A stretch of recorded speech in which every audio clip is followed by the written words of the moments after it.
Hello नमस्कार good morning सुप्रभात मेरे दोस्तों। मैं आपका दोस्त आपका भाई अपने इस यूट्यूब चैनल पर आप सभी का फिर से स्वागत करता हूं। और देखिए हमारा जो टॉपिक चल रहा था वॉइस उस वॉइस के टॉपिक को आगे बढ़ाते हुए जितना भी इस वॉइस के टॉपिक का हमारा पार्ट बचा हुआ है उस पार्ट को आज की इस वीडियो के अंदर आज की इस क्लास के अंदर हम निपटाने की कोशिश करेंगे। चलिए उसी अपने मोटिवेशनल कोट के साथ में ना रुकूंगा ना झुकूंगा सिर्फ करके दिखाऊंगा, इस मोटिवेशनल कोट के साथ में ही अपनी इस क्लास को शुरू करते हैं। और देखिएगा किस तरीके से मैंने पिछली 3 वीडियोस के अंदर हमारा ये जो वॉइस का टॉपिक था इस वॉइस के टॉपिक में जितना कुछ करवाया उसको सिर्फ 1 मिनट के अंदर मैं आपको रिवाइज करवाने जा रहा हूँ। देखिएगा ध्यान से। सबसे पहले मैंने आपको वॉइस के बारे में जो बताया उसके अंदर मैंने आपको बोला कि वॉइसेज जो होते हैं वो हमारे 2 तरीके के होते हैं। एक को हम पैसिव वॉइस बोलते हैं और दूसरे को हम एक्टिव वॉइस से बोलते हैं। आपको एक्टिव वॉइस का सेंटेंस दिया हुआ होगा और फिर कहेगा कि इसको पैसिव वॉइस में चेंज कीजिएगा।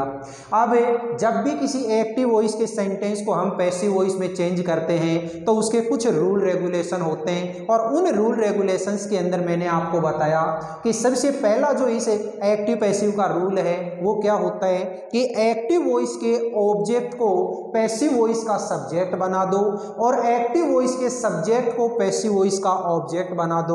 और ये ऑब्जेक्ट लिखने से पहले आप एक वर्ड अपनी तरफ से बाई वो यहाँ पे लगा दो। दूसरा मैंने आपको रूल बताया कि पैसिव वॉइस में हमेशा मेन जो वर्ब होती है उसकी थर्ड फॉर्म ही यूज में आती है। तीसरा मैंने आपको टेंस का जो चेंजमेंट होता है वो बताया कि अगर एक्टिव वॉइस का सेंटेंस प्रेजेंट सिंपल में है तो वो प्रेजेंट कंटिन्यूअस में बदल जाएगा। प्रेजेंट कंटिन्यूअस रहेगा उसी में लेकिन उसमें साथ में बीइंग जुड़ जाएगा। प्रेजेंट परफेक्ट जो होता है वो प्रेजेंट परफेक्ट कंटिन्यूअस में बदल जाएगा और प्रेजेंट परफेक्ट कंटिन्यूअस होता है वो नो चेंज। पास्ट की अगर हम बात करें तो पास्ट सिंपल होता है वो पास्ट कंटिन्यूअस में बदल जाएगा। पास्ट कंटिन्यूअस होता है वो रहेगा उसी कंटिन्यूअस में लेकिन साथ में बीइंग लग जाएगा। पास्ट परफेक्ट होता है वो पास्ट परफेक्ट कंटिन्यूअस में बदल जाएगा और पास्ट परफेक्ट कंटिन्यूअस होता है वो नो चेंज। फिर फ्यूचर की अगर हम बात करें तो फ्यूचर सिंपल होता है वो फ्यूचर कंटिन्यूअस में बदल जाता है और फ्यूचर परफेक्ट होता है वो फ्यूचर परफेक्ट कंटिन्यूअस में बदल जाता है। फ्यूचर का पार्ट नंबर 2 और पार्ट नंबर 4 यानी कि फ्यूचर कंटिन्यूअस और फ्यूचर परफेक्ट कंटिन्यूअस को हम पैसिव वॉइस में नहीं बदल सकते। इस तरीके से टोटल 8 टेंस ऐसे हैं जिनको हम पैसिव वॉइस में चेंज कर सकते हैं और 4 टेंस ऐसे थे जिनको हम पैसिव वॉइस में चेंज नहीं कर सकते। उसके बाद में मैंने आप लोगों को जो भी अफर्मेटिव, नेगेटिव, इंटेरोगेटिव और इंटेरोगेटिव सेंटेंस के किस तरीके से एक्टिव पैसिव बनाए जाते हैं वो मैंने आप लोगों को वीडियो नंबर 2 के अंदर बता दिया था जो वॉइस का पार्ट नंबर 2 था। फिर इसके बाद में हमने इस वॉइस का जो पार्ट नंबर 3 लेके आया उसमें मैंने आपको बताया कि imperative sentence, imperative negative sentence को किस तरीके से एक्टिव पैसिव में बदलते हैं और मॉडल वाले सेंटेंस जो होते हैं उनको हम किस तरीके से बदलते हैं। आज के इस वीडियो के अंदर हम देखते हैं कि अगर कोई एक्टिव वॉइस का सेंटेंस ऐसा दे रखा हो जो किससे शुरू हो, WH वर्ड से, और WH वर्ड से अगर शुरू है तो उसको आप किस तरीके से चेंज करेंगे वो देखिएगा। सबसे पहले बात आती है कि सर ये WH वर्ड जो होते हैं वो कौन से, तो ये वाले जो वर्ड होते हैं जैसे व्हेन है, वाई है, विच है, हु है, वेयर है, होम है, हुज है, हाउ है, हाउ मेनी है, हाउ मच है, ये सारे के सारे जो वर्ड होते हैं इन वर्ड्स को हम क्या बोलते हैं, WH वर्ड। याद रखिएगा केवल हु को अगर छोड़ दिया जाए तो बाकी कोई भी WH वर्ड अगर आपको एक्टिव से पैसिव वॉइस के अंदर दे दिया जाता है तो उसको आप बहुत इजी तरीके से बना सकते हो। कैसे, जो WH वर्ड दे रखा है उस WH वर्ड को एज इट इज सबसे पहले लगा दो। लगा दिया भाई। यहाँ पे WH वर्ड था वैन, मैंने इस वैन को लगा दिया। इसके बाद में हमारा जो सेंटेंस ये बचा हुआ है, ये सेंटेंस सेम हूबहू वैसा का वैसा है जिस तरीके से हम किसी इंटेरोगेटिव सेंटेंस को चेंज करते हैं। और आपको पता है इंटेरोगेटिव सेंटेंस अगर एक्टिव वॉइस का है तो पैसिव वॉइस का भी इंटेरोगेटिव बनेगा। अब यहाँ पे हमने देखा शैल विल कौन सा टेंस होता है, ये जो शैल विल होता है ये हमारा फ्यूचर है सिंपल, और फ्यूचर सिंपल होता है वो किस में बदल जाएगा, फ्यूचर कंटिन्यूअस में। फ्यूचर कंटिन्यूअस में हेल्पिंग वर्ब होती है शैल बी विल बी। अब शैल भी लगाऊं या विल भी लगाऊं, वो कौन बताएगा, इसका सब्जेक्ट है। तो इसका जो सब्जेक्ट बनेगा वो कौन बनेगा, ए कार। ये लीजिए ए कार। अब ए कार के साथ में मुझे विल भी लगाना है, तो विल को सब्जेक्ट से पहले लगा दो और बी को सब्जेक्ट के बाद लगा दो। ये लीजिए विल ए कार बी। फिर इसके बाद में मेन वर्ब, और मेन जो वर्ब है उसकी थर्ड फॉर्म, तो थर्ड फॉर्म बाई की थर्ड फॉर्म क्या हो जाएगी, बॉट। अब इसके बाद इस सब्जेक्ट को यहां लेके आऊंगा तो क्या लगाऊंगा, बाई यू, और लास्ट में question mark. When will A car be bought by you. Next example देखिएगा, इसमें WH वर्ड क्या दे रखा है, WH वर्ड है इसमें वाई, तो सबसे पहले इस वाई को एज इट इज लगा दिया।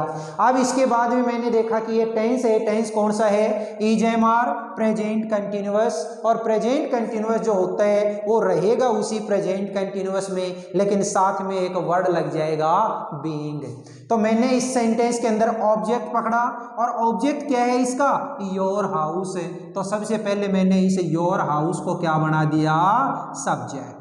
ये सब्जेक्ट बनाने के बाद मैंने देखा कि इस योर हाउस के साथ में इस टेंस के अंदर अगर हेल्पिंग वर्ब की बात की जाए तो कौन सी लगेगी, इज, और साथ में क्या लगाना है, बीइंग। तो ये लो भाई, why is your house being. Main verb है इसमें सेल, तो सेल की सेकंड और थर्ड फॉर्म क्या हो जाएगी, सोल्ड बाय यू, और लास्ट में question mark. Why is your house being sold by you.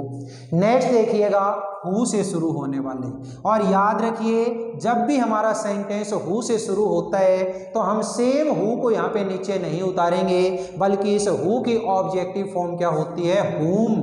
तो सबसे पहले हमने क्या लगा दिया, बाई हुम। अब इसके बाद में मुझे क्या करना है कि ये जो दिया गया सेंटेंस है, इस सेंटेंस का टेंस देखना है। तो टेंस कौन सा है, देखिए टीचेज वर्ब की फिफ्थ फॉर्म, और फिफ्थ जो फॉर्म होती है वो कौन से टेंस में होती है, प्रेजेंट सिंपल में। Present simple will be changed into present continuous, और प्रेजेंट कंटिन्यूअस के अंदर हेल्पिंग वर्ब होती है इज, एम, आर। अब इज लगाऊं, एम लगाऊं या आर लगाऊं, वो कौन बताएगा, इस सेंटेंस का सब्जेक्ट। सब्जेक्ट कौन होगा, जो इस सेंटेंस का है ऑब्जेक्ट। इसमें डबल ऑब्जेक्ट है, एक तो पहले नंबर का ऑब्जेक्ट ये और सेकंड नंबर का ये। आप कौन से इसको भी लेकर के बना सकते हैं, मैंने तो सबसे पहले फर्स्ट ऑब्जेक्ट को उठा लिया, you.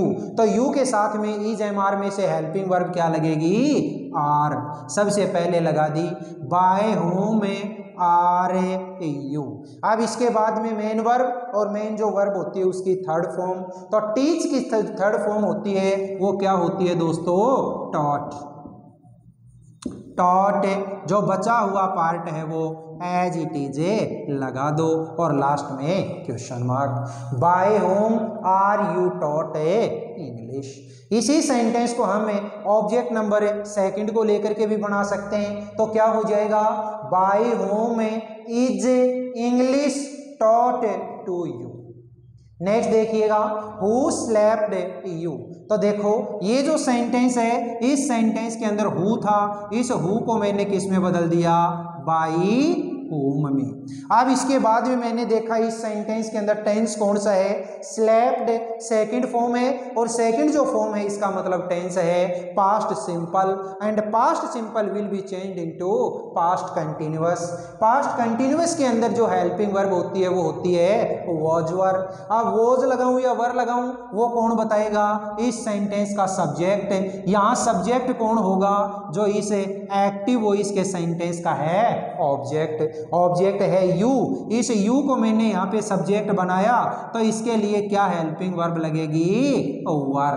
By whom were you, और मेन जो वर्ब है उसकी थर्ड फॉर्म, तो स्लेप की सेकंड और थर्ड फॉर्म सेम होती है, स्लेप्ड, और लास्ट में question mark. By whom were you slapped, ये सेंटेंस हमने किस में चेंज कर दिया, एक्टिव से पैसिव में। तो इस तरीके से कोई भी सेंटेंस अगर WH वर्ड का दिया हुआ है तो उसमें हमें केवल एक चीज याद रखनी है कि हु को छोड़ दिया जाए तो बाकी जितने भी WH वर्ड दे रखे हैं उन WH वर्ड्स को आप एज इट इज लगा दो और उसके बाद में सेम वही रूल अप्लाई कर दो जो आपने इंटेरोगेटिव सेंटेंस में किया था।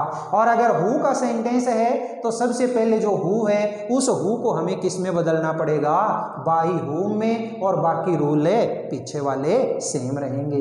अब देखिएगा नेक्स्ट और लास्ट टाइप आती है इस वॉइस की, क्या है, सेंटेंसेज विद गोइंग टू।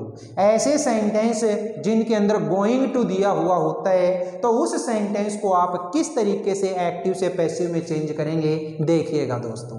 सबसे पहले मैंने एक सेंटेंस दिया, we are going to celebrate Diwali next week. यहां इस सेंटेंस में मैंने तो केवल और केवल एक चीज पकड़ी और इस सेंटेंस का ऑब्जेक्ट मुझे पकड़ में आया दिवाली। इसको मैंने सब्जेक्ट बनाया तो ये लीजिए दिवाली। अब देखिए जो यहाँ पे गोइंग टू लगा हुआ है उस गोइंग टू को एज इट इज लगाना है।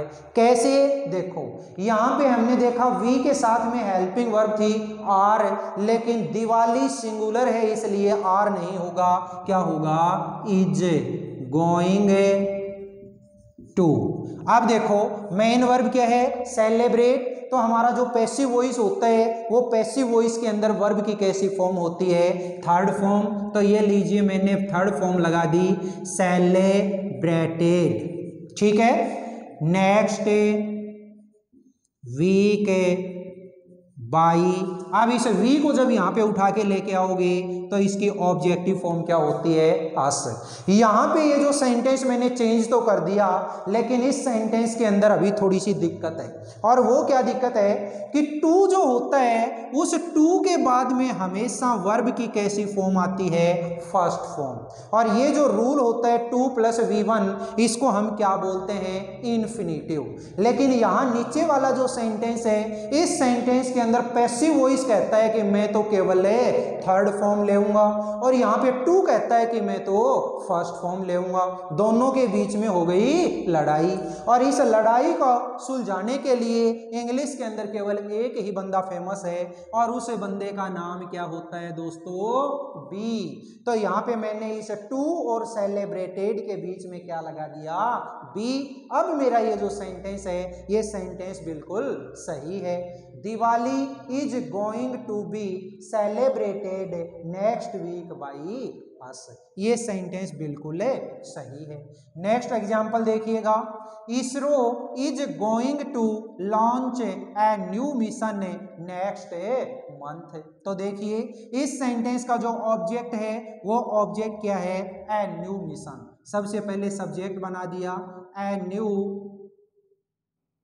Mission is going to, as it is लगा दो, इज गोइंग टू, और टू के बाद में क्या लगाना है आपको अपनी तरफ से, बी। मेन जो वर्ब है उस मेन वर्ब की third form launched, launched by ISRO next month, ठीक है। A new mission is going to be launched by ISRO next month।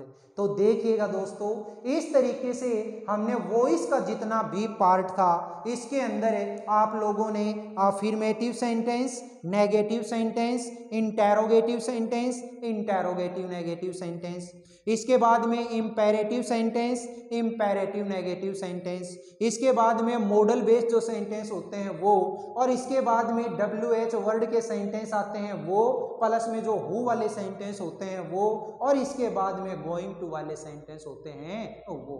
इस तरीके से 1 बाय 1 करते हुए मैंने आपको जितना हो सकता था इस वॉइस के टॉपिक को इन 4 वीडियो के अंदर बहुत बढ़िया तरीके से समझाने की कोशिश की। मैं आशा करता हूं कि पिछले तीनों के तीनों जो वीडियोस थे वो तीनों ही वीडियो आपके लिए बहुत ज़्यादा हेल्पफुल साबित हुए होंगे। और अगर आपको हमारी ये जो वीडियोस हैं ये ज़्यादा हेल्पफुल लगती हैं, आपको पसंद आती हैं, तो हमारी हर वीडियो को दोस्तों आप लाइक किया करिए, शेयर किया करिए और कमेंट बॉक्स के अंदर कमेंट जरूर लिखिए, ताकि मुझे अपने इन वीडियोस के अंदर क्या इंप्रूवमेंट और करना है इस चीज़ का पता चल सके। हमारा जो चैनल है इस चैनल को आपने पहले से सब्सक्राइब कर लिया होगा, अगर नहीं किया है तो इस चैनल को सब्सक्राइब करिए और पास वाला जो बेल आइकन है उस बेल आइकन को जरूर दबाइएगा, ताकि आगे आने वाली जो नेक्स्ट वीडियो हैं उनका नोटिफिकेशन आपको सबसे पहले मिल सके।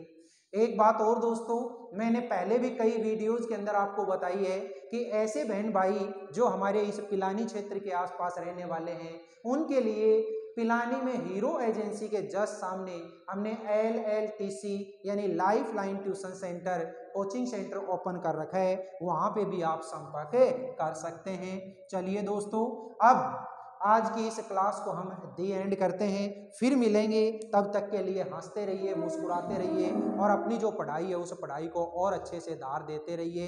ठीक है दोस्तों, फिर मिलते हैं, सी यू अगेन टुमारो।